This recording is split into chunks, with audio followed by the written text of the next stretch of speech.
ham shack is here, and it's 16 feet deep by 10 feet wide. Its AC main service comes above ground to here on poles, which these two will become mine shortly when I put this in the ground. And the power comes in right here. So I'm sitting right where my cursor is, right there. And the power panel is to my left. 30 feet behind the ham shack is the Roan 45 tower. It is 30 feet tall. Why?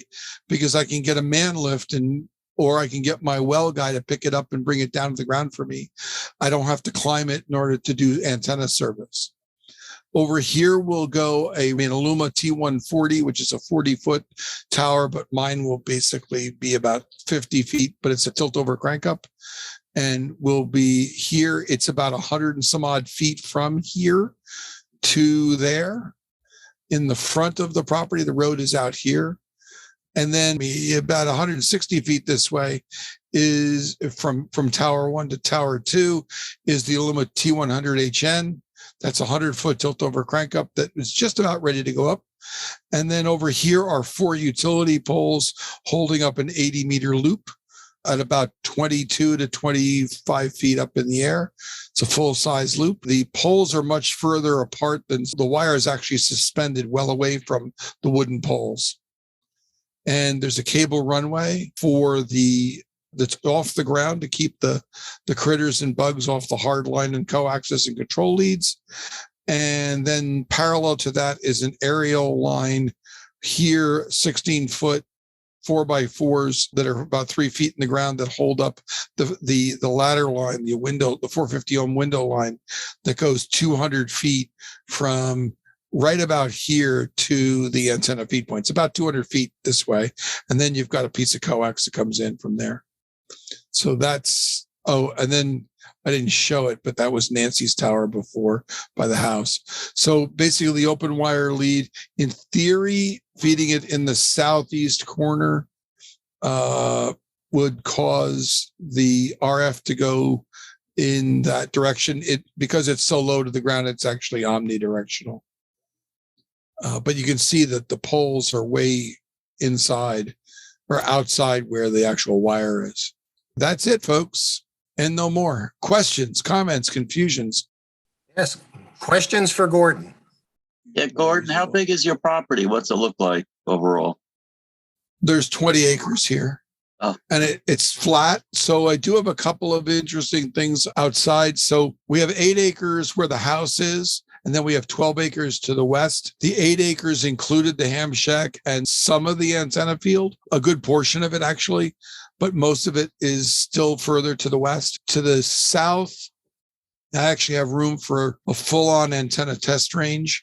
It's almost a 1/4 mile long and probably 300 feet wide that I could set up an antenna test range without any problem. There is one on the east side of the house. There's a 3-phase aerial easement, which in a word is not fun, but it doesn't cause any problems. And it runs power down to the south. It provides power to the house and power to pivot wells. You've probably seen the round circular irrigation wells. And then the other 2 phases go to 2 distinct developments, one to the east and one to the west, about a 1/2 mile south of here. The ham shack is actually fed off the main road. So the power for my pole pig or transformer is literally on the main road. It's 28 kV 3-phase.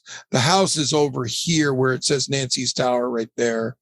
And the house starts here, but there's about 50 meters between there and Nancy's tower. Nancy's tower is a 20-foot aluminum tights tower supported by a wooden gantry of 4x4s. That are just in the ground, and it's U-bolted to it. And then it's got 16 feet of military poles and a J-pole sitting on top of it and a bunch of other stuff. Her weather station.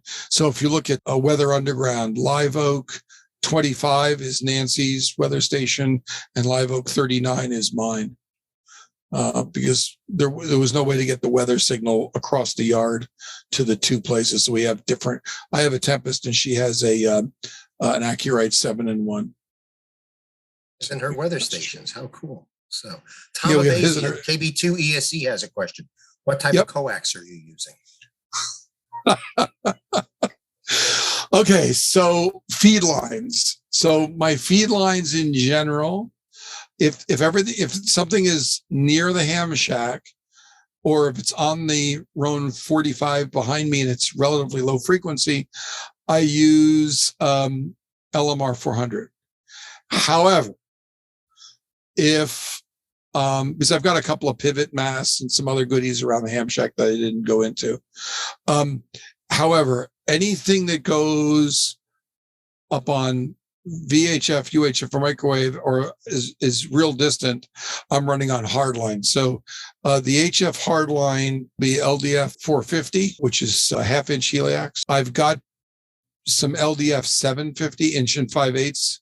So I've got that 100 and change feet of that on one run, and 290s, I guess I have on the other runs. I haven't decided. I think they're all going to go to Tower 2 from Tower 1. And then I have some flexible MIL 117 cable, which is lovely, which I'm going to use to go up the upper part of the Luma T100 because it's a crank down tower. So that cable, I've got some 60-foot runs. Basically, I'm going to run 60 feet of that up the tower because it'll collapse nicely, and then cap it off with either LMR 400 or 600 to go to the antennas on the big tower. Because when you deal with a crank up tower, you have to think about flexing cables, and you don't want to do that gratuitously. I want to make one point about the towers. I'm 64 years old. I moved here when I was 62. Too many hams retire and they have visions of grandeur for their ham shack. And that's a good thing. You should have that vision. And whatever scale you can afford to do it on. I've been saving piece parts. I mean, my garage in Bergenfield was a nightmare. But the bottom line is that when you get this all together, don't put up the 100-foot tower, climb it when you're 60, and then cry when you're 85 that you're running an antenna that's 20 feet off the ground because you can't service the antenna that's on the top of your 100-foot tower because A, you can't afford it, B, you're too feeble, or C, you're not Jerry Jankowitz. Jerry NO2T, by the way, still climbs his tower at his age, which is amazing. But the bottom line is that design for maintainability. Bring the antennas to you. So I have 2 tilt over crank ups, and I have one tower that I either can use a man lift, or as I said, I can get the well guy to come hook it on. He'll unbolt it for me. He'll lay it down. He'll do my antenna work for me or with me. And in an hour he'll be gone. And at $150 later, I've done my antenna work for the day. And I've stood up a tower. I can do that. I probably get away with 40-foot, around 45, but right now it's 30. Question from Carl, W2KBF. What do you use in terms of emergency power or backup power?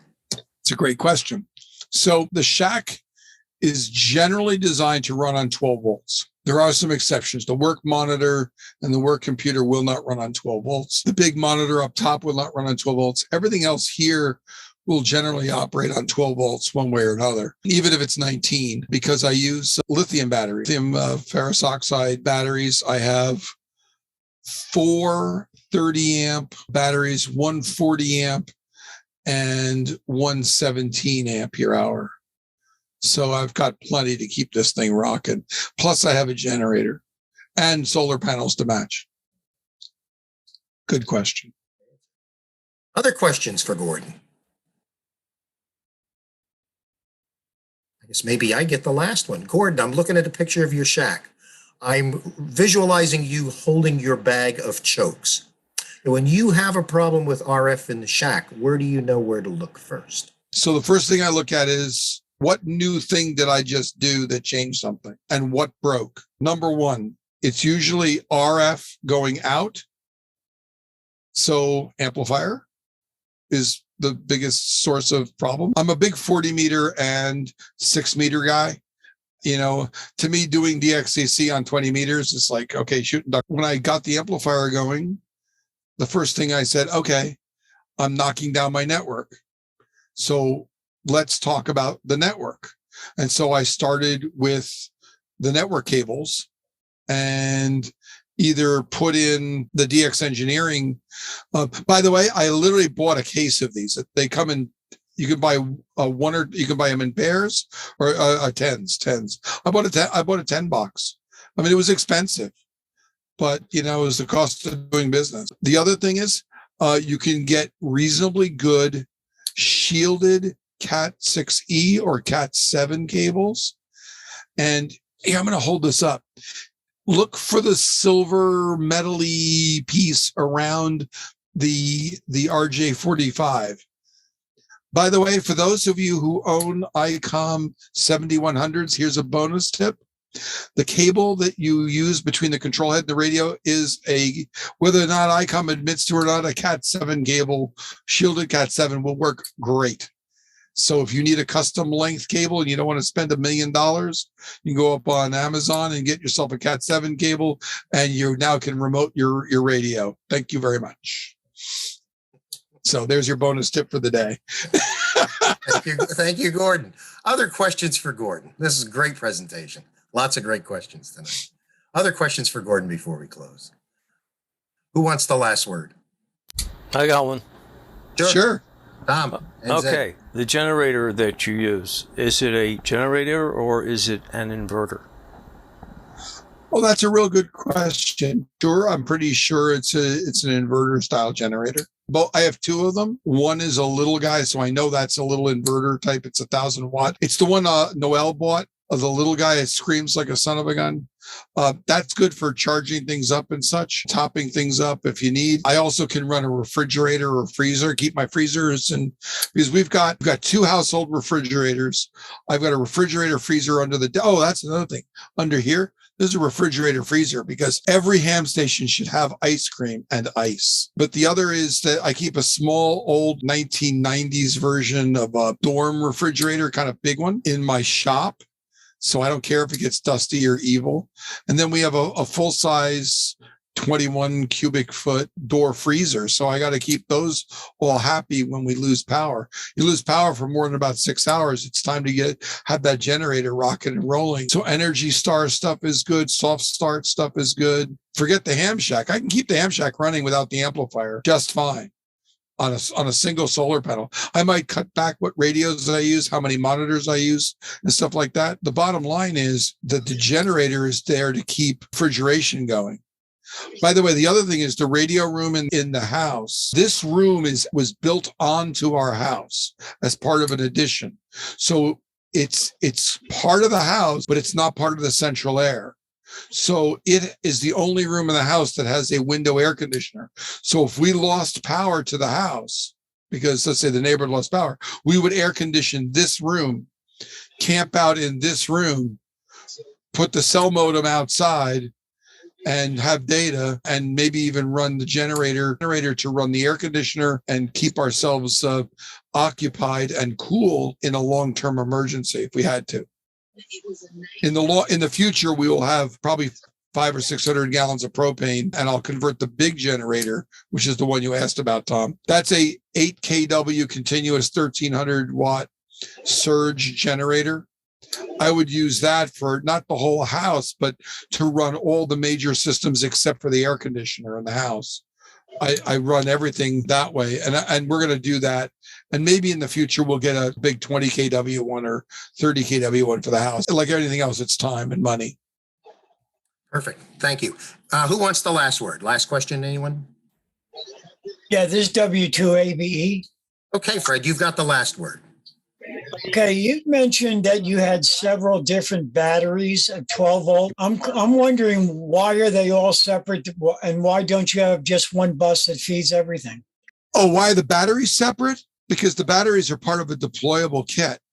Everything's deployable in the way for my batteries. That's a good question. So I basically just graft in the batteries as backup when I need them.